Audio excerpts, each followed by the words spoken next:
campeão. Vai ganhar tudo. Vai, Dama.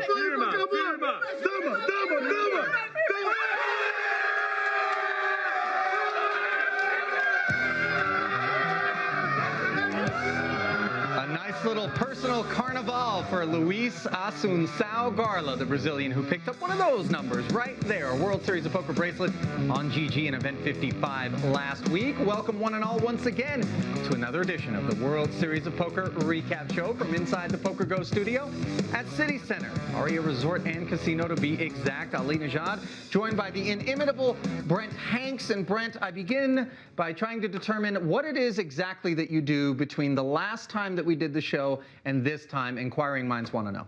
Inquiring minds want to know what inevitable means. What is that? What did you say, Ali? Well, it wasn't that, whatever came out of your mouth. But tell us. Listen, I had a wonderful weekend. I spent time with my wife and family. I had a birthday, Ali Najad. I'm Really? 1 year older and 1 year dumber. Are you not going to tell us a number? Are you going 38 years young. I'm 38 years young. Played a lot of golf. Celebrated my birthday. Had a little cake. Did the whole dance. You know. No poker? No poker, Ali. But I did watch poker. My eyes were fixated on this 10K Final Four battle that had, and let me go through these names real quick, Ali. It was Michael Zhang, David Peters, maybe you've heard of him. Yep. Michael Adamo, and then the Cinderella story, Alyssa McDonald, Ali. I couldn't stop. Who's going to be joining us a little bit later on in the show, and let us get a look at exactly what it is in total that Brent was riveted on. As you see the results from no less than 8 GG Poker events, a jam-packed week full of action. You see D. Pete's right there, the heads-up champ, 360K, but how about Ivan Zufic, $843,000 richer in event number 63. The prize pool's bigger on the GG side of the summer. Yeah, I mean, that's just a massive score. But then again, David Peters collecting his second bracelet, Disco Dade. This guy's just out there cutting a rug every single time he takes something down, Ali. Yeah. What a weekend. Gold member, I think is what I'm going to start calling him. And there were some deep runs as well. We can't neglect the names that are a bit more familiar to us, in particular in North America. Daniel Negreanu, of course, made it into the round of 16 in the heads up. And then you got Elke, the new GG ambassador in Event 54, showing up as well. Legend. Speaking of legends, how about Chris Moorman, Event 58, runner-up finish? Of course, the big story this week, and Alyssa McDonald captivated everyone's attention, but was a semifinalist, the champ, David Peters, representing the US of A in the heads-up event number 54, wearing the crown, quietly continuing to cobble results. So humble. The guy doesn't really say anything. He just lets his play do all the talking. And here, of course, is that result. His cup runneth over with half zips. I'll tell you that right now. First place was worth $360,000 and change. And here was the moment. Ace King, kind of an easy one. Oh, man. Big Slick? How do you win a tournament with Big Slick? I've never done that in 10 years. And just clean living. On flops like that, against Jack 3 of clubs, it gets easy. Had his man drawn dead on the turn and filled up for good measure on the end as we look at the remainder of that heads-up battle. Big names out there. Yeah, how about Michael Adamo, the Australian phenom, and, of course, Alyssa McDonald, that Cinderella story. And that win helping Peters to solidify his spot among the top 7 in all-time earnings. Bryn Kenny, of course, finishing second in the Triton London, that £1 million event, vaulting Justin Bonomo. Then you got Old Faithful Eric Seidel in fourth, of course, Negreanu on the podium as well. But 33 million plus, Brent. Yeah, I mean, the thing that stands out to me, too, on that Goliath list, how does Daniel Negreanu and Eric Seidel remain inside the top 5? Today's day and age, these online phenoms, these massive high rollers, they're clearly still getting it done. Well, I think it's because they don't spend their time partying. We have a live look right now. David Peters joining us from an undisclosed location, a warehouse perhaps. David, you got us? David? David, can you, it's loud in there. Who's the guy behind him, Ali? What? David, don't turn around. Don't. Whatever you do, do not turn around to your left. Keep your hands in front of you, David. What is happening? Oh, careful with that pointer. Better outfit, the gold member blouse or the Poker Masters jacket. I just can't stop, Ali. What are you doing? I just can't. I don't know. I can't help it. I don't think we're losing David. I think we're also losing Brent. apparently. You know, when I woke up this morning, this was not what I signed up for. Oh, yeah. Do you want to hold this up? You having fun? You want to hold this one? I don't want to hold that. Dance with us. You can just come in with us a little bit. I don't want to hold that at all. I'm glad you got that out of your system. Now that the inmates are done running the asylum, let's get back to business. Of course, it wasn't just DPs who posted results over the past week. We have some other folks to discuss. The event number 58 winner, Ravid Garvey, a cool $500,000 plus for the 5K No Limit Hold'em 6 max. Yeah, and he took down Chris Moorman. Whew, just missing on his second bracelet, of course, Moorman. Yeah, easier said than done. I can imagine the Brit was not happy, but when you take Queen High up against King High for all of it, you are a dog. That wasn't a favorable flop for Chris. Turn was no help either. 6 outs once. Peel it. Not there. King 8. Earning Garvey the bracelet, and the rest of the company that joined him at that final table included your favorite in 9th. Oh my, Ellen Shine, Buttercup, and don't forget about the Milkman, Makita Basakuski in 7th. Yeah, Bads. Part of those talented high-stakes guys that travel around. And then you got the Brazilian, Leonardo Matos, in event number 59, the $2,500 no limit, picking up almost 400K. Yeah, the Brazilians are unstoppable. Tied for 4 bracelets in this World Series of Poker on GG. King 6 against 8-9, another King High that managed to hold. And these flops were dry for these guys, Just too. clean live it, man. Making it look easy. Big time. Peel it. No 6-outer there. Lock it up for the Brazilians. Their poker game's been better than their soccer game of late, just for what that's worth. Tied with the Canadians. 4 bracelets for both of those countries, respectively. Without question, though, Brent, honestly, the story that really captured everybody's attention over that past week of GG tournaments was that of Alyssa McDonald. She managed to make it into the semis of that 10K heads up, despite having the most modest of results. Just look at that. Yeah, it's a real Cinderella story, if you will. But don't be, don't let those results take away anything. If you look at the online results for Alyssa, just shy of $400,000 in career earnings, so clearly gets it done in the online streets. Well, joining us right now, glass slipper and all, is Cinderella herself, Alyssa McDonald, from Niagara Falls, Ontario area up in Canada. Thanks for taking the time to join us, Alyssa. I got to ask you, because we were excited as third parties, just bearing witness to your ascent. What was it like for you? Well, this is the very first time I've ever played a 10K heads up, 10K in general. So being on this platform for the first time was just insane experience in itself. And just to play with some of the best around the world for the first time and make it as far as I did is just an absolute dream come true. I didn't have high expectations, but I managed to get into the semifinals, which is a feat I didn't expect in itself to happen. Alyssa, on your way to the semifinals, did any match really stand out more than others? Which match were you most proud of? I can't remember his name. I'm so terrible. Let's see. I've got Bruno Botian. It was Mark Radoja. Canadian. Yeah, Radoja. And that was a fun too. match. Why that one? Because he was really, really tough. He was tough. I don't want to say anything bad about anybody, but I think 2 matches of the ones that got us into the semifinals were really, really tough. That was one of the first ones. The first one, the very first match wasn't I would say like super, super tough. It was kind of like getting us into the groove, and like they're all excellent opponents, but I felt like my game was like on fire. I was doing all the right things and I was feeling really comfortable. And then I got to the second round, and then I started to feel a little bit scared and insecure. I know that he's a very well-known player, well-respected player, so maybe the nerves started to hit a little bit, and it started to feel a little bit more real from there. And I think the other match that was really tough, I believe it was a Brazilian guy. His tough name to say. Bellarmino de Souza. Bellarmino. There we go. Yeah, Was that good? That was good. Those were the 2 toughest ones. Yeah, the Brazilians have been posting some results. Now, you also do some streaming, Alyssa, and I'm curious as to what you think the impact of Twitch was on this overall deal for you. Beneficial, distracting, a lot of support, some haters. How did it go?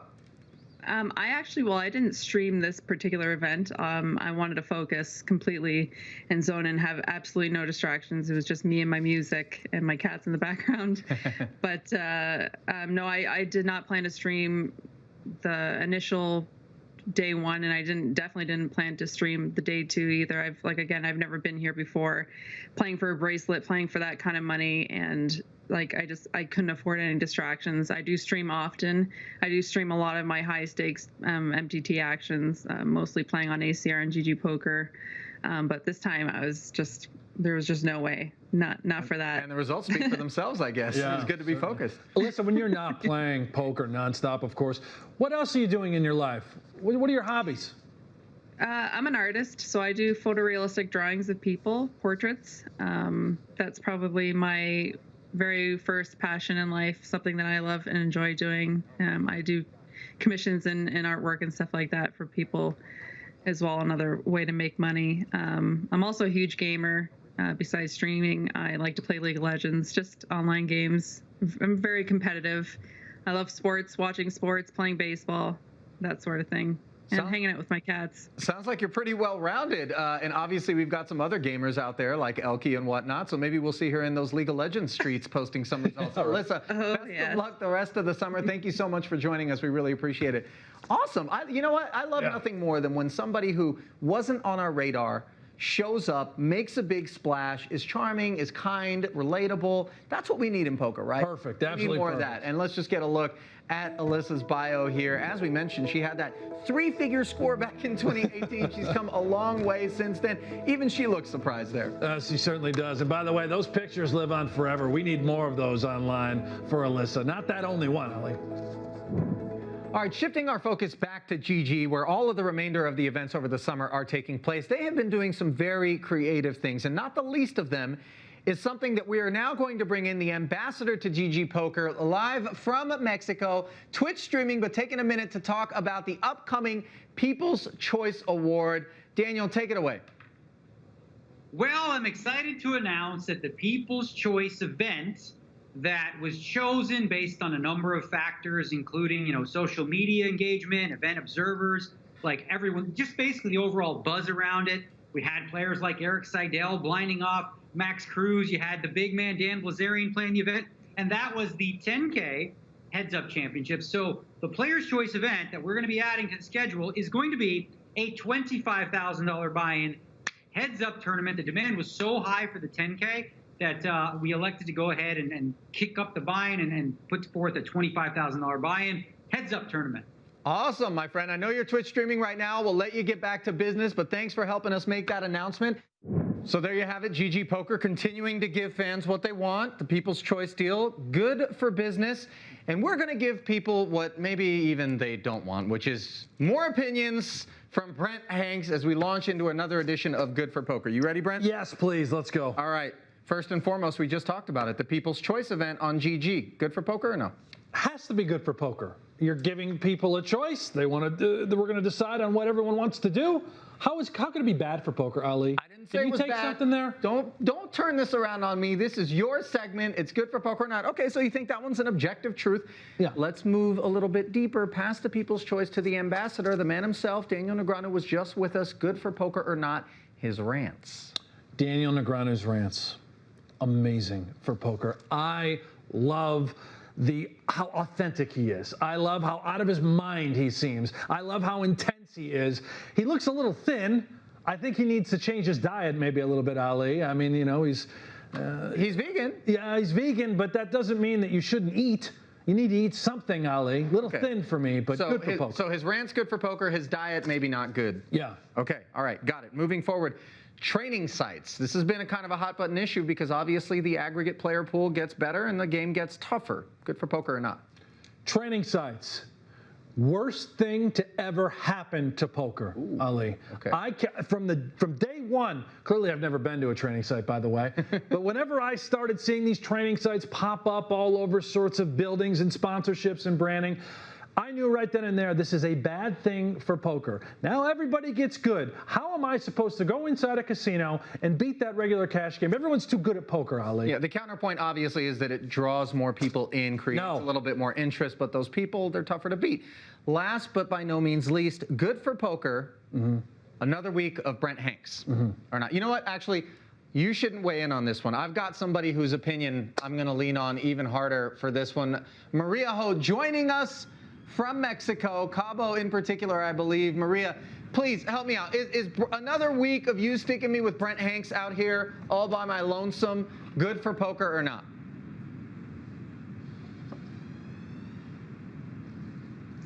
I mean, Ali, I'm going to look up what the first flight back to Vegas is because I don't know. I feel bad. I shouldn't have left you hanging, clearly. Yeah, it's been a little bit painful. Not as painful as the Skype delay over there south of the border, I think. But obviously, it looks like you're having a good time, enjoying the sunshine. And I'm not going to hold this against you because I would be on a flight too had I been given the option. But good luck the rest of the way. Thanks for joining us, Maria. We'll see you hopefully sooner than later. I can't. Oh, what have you done now? Good for poker, Ali. Good for poker. Now, what would be good for poker is if we stuck you on a biplane and shipped you back to upstate. Look at that, huh? I wish I had a plane like that. You look entirely too comfortable in the pilot seat there, by the way. Are you really going to make noise? Is that your parents fed you with the baby food? They did the little plane coming in for a landing thing? Oh, I miss absurd. We're professionals, we promise.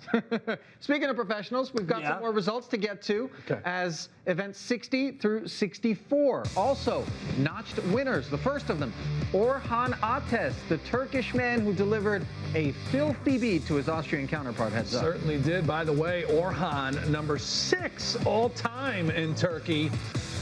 And this is how you accomplish that sort of feat. Take a look at this run out, Ali. You know something ugly is coming. Oh, it's about to get dirty. Clean on the turn, though. It was even zestier with the squeeze software coming in.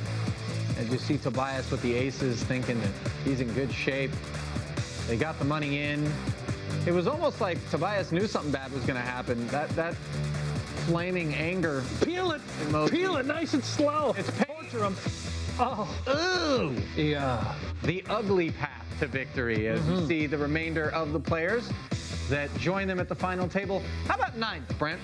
Yeah, that is Arsenis Sakanajanis. Wow. Okay. Alexander Stacey, the Event 61 $300 Monster Stack winner. No photo available for the Brit, but this is a big haul for him. Yes, it is. And I had to do a little digging on Alexander. What I found that the man from the UK has $1,100 in total career earnings. Give the man a bracelet, Ali, right here. And no bad beat this time. Ace high took down King high. Flop and turn clean, and then a little squeeze for the W. And that final table was rounded out with a few more pronounceable names than the one that preceded it there. How about 7th? Yeah, Steve O'Dwyer. Wait, what's he doing in a $300 buy-in event, Ali? He's printing 18K, Brent. Good point. That's what he's doing. And then you have the winners of events 62 through 64. It happens on Sunday. Church was in session and the congregation received sermons from pastors Ruben, Zupich, and Ved. And the cup runneth over when they pass the hat around. And with so many results piling in from the GG side of the summer, let's start to get a finger on the pulse of who's getting the lion's share of the dough up for grabs here as we look at our top 5 on GG. Of course, Daniel DeVoris, $1.5 million roughly, right there in number 1, but a nice colorful spectrum down the line. Yeah, and you know what really catches my eye? How about 3 Canadians in the top 5 with money earnings? And of course, Alex Stasiak, 2-time bracelet winner. Yeah, not a bad haul of $616,000. Ask yourself how much you made in your first summer job. And joining us now from north of the border, Oakville, Ontario, at his parents' place to be specific, it is none other than Alec Stasiak. Alec, tell me, how much did you make in your very first ever summer job, and how does this one compare? I think it was about $7 an hour. So this is slightly better. Slightly better. No doubt about it. How are mom and dad feeling about this summer? Are they behind you? Are they excited? Yeah, it's been touch and go, but I think they're starting to realize that this is a good amount of money to set me up. Alec, question for you: first bracelet or the second bracelet? Which one is sweeter? Second one for sure. I mean, first one, anybody can get lucky, right? But second one solidifies that. You know, it's funny. If anyone could get lucky, you would have thought Brent would have picked one up by now. I'm just. Oh, do you have one, Brent? I can't. I have one, okay. Ali. All right, but the second one, because anybody. It's the second one. He made a great point. Anybody can get lucky. Was this a realistic? Was this a realistic thing in your mind? I mean, obviously, people talk about the preparations and visualizing and the psychology behind trying to put a summer together. But did you think one, let alone two, were even within the realm of possibility? No, definitely not. I mean, I think when poker's no longer your day job, you know, there's a mentality switch, and so, you know, it's more relaxing when you play, I think.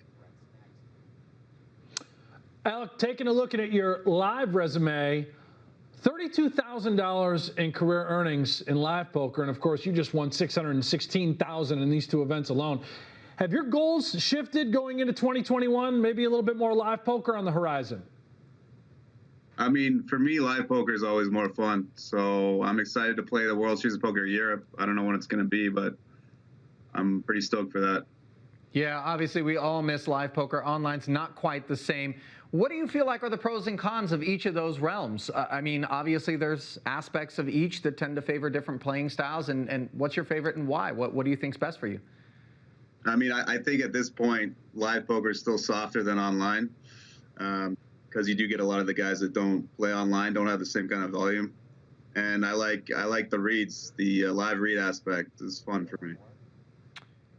Yeah, I think, you know, obviously Brent wouldn't disagree with you when it comes to the live. You're a guy that you feel like a tell box though, Brent, but this isn't about you. No, this is not about me. Alec, please. Have you scaled the summit then, Alec? You talked about that this is no longer being your day job, mentality shift or whatever. What's left for you as far as goals are concerned? I mean, yeah, I don't know. WPT title maybe. That's not a bad one. Just going for all of it. Might as well. Do you have one of those, Brent? No, you don't have one of those, right? I think Alec may be offering up coaching. Maybe that's the next chapter. I don't even have a cash. For Alec. Hey, listen, Alec, we'll cut you loose. Thanks so much for taking the time. Enjoy the rest of the summer up there at the folks' place. Don't drive them too crazy. All right. So, Stassi, yeah, no doubt about it. I really had one more question for him. What were you going to ask? Maybe I want to know if he's a little bat blue kind of guy.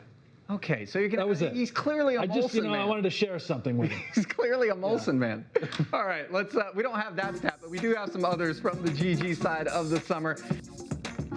Look at that massive field in Event 57, nearly 10,000 entries. So impressive. And then Mormon taking advantage of the software. How about the 2 satellite winners in Event 60, Ali? Well, from satellite winners to social media winners, it's time now for our tweets of the week. And the first one, Brent, comes our way, courtesy of that Doug Polk Negreanu beef that's been cooking. Just finally let this one go, do we? Finally, some communication, though. Yeah, they're back. You know, they're talking. I'm sure they're writing each other friendly letters every other day and whatnot. And this pretty much just confirms from Negreanu to Doug saying, hey, man, relax. Game on. We got a little something to finish over here in Mexico. GGPoker World Series of Poker. Here we go. You think Doug's sandbagging, losing at 1-2? Yeah.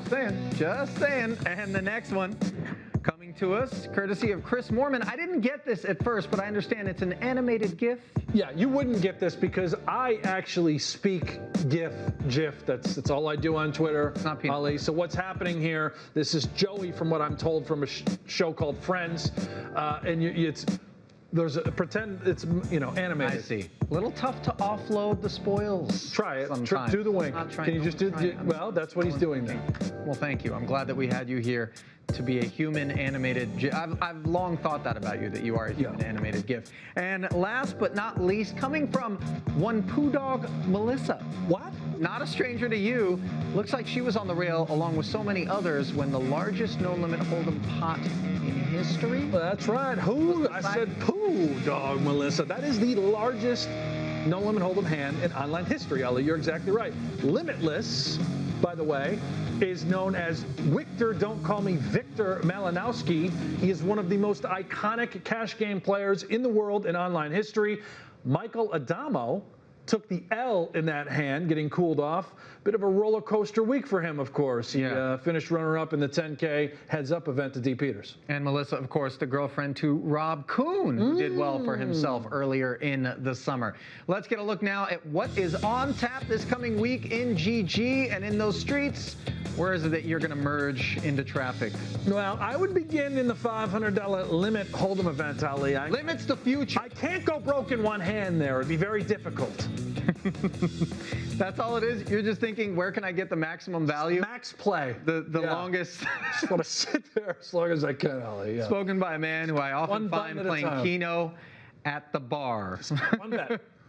All right, that's all we've got time for. Good luck to everybody out there this week. On behalf of Brent Hanks, I'm Ali Najad saying so long and good luck.